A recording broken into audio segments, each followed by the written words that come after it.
Nagsisimula na ang planadong luto ng Thailand kontra sa Pilipinas sa SEA Games. Bukod tanging bus ng Gilas ang na-stranded para ma-delay ang ensayo. Yan ang ating mga pag-uusapan para sa video natin na ito.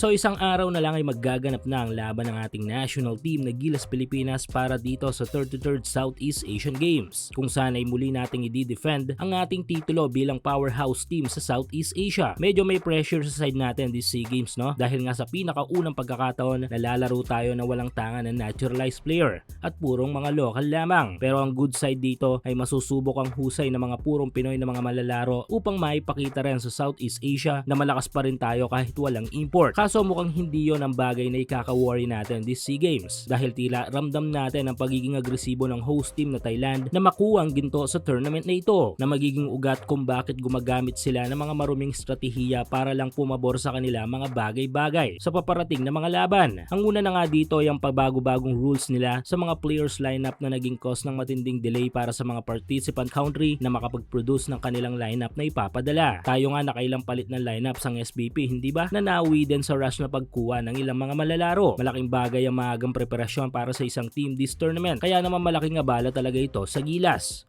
Pero hindi pa pala ito ang huli.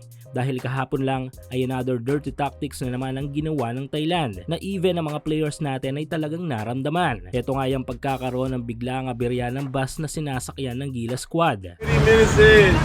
Wala, stranded kami. It was bound to happen. It was bound. Yes, hindi inaasahang problema siguro.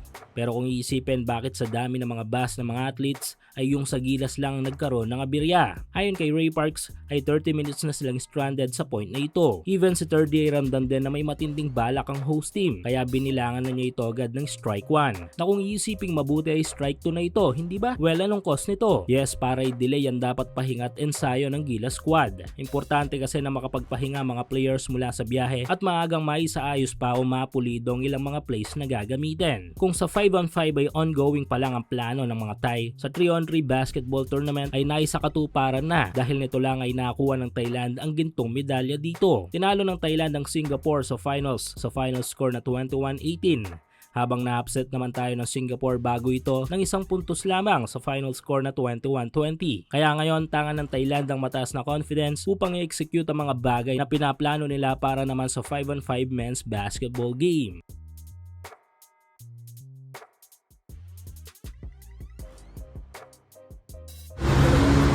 Minutes in.